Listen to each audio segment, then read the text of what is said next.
Hi, good afternoon. Welcome to the mall. Good afternoon.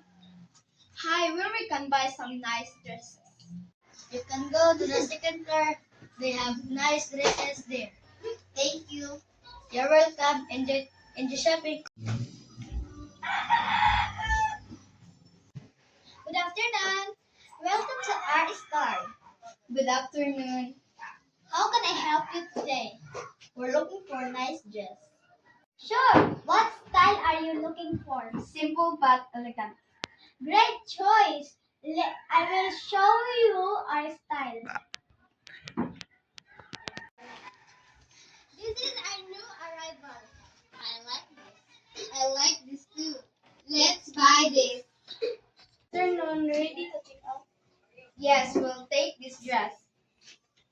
Okay, the total is 2,500. Here's the payment. Pink. Thank you. You can get the dress and do the sales lady. This is your dress. I put here in the box. Thank you. Goodbye. Thank you for shopping. Thank you.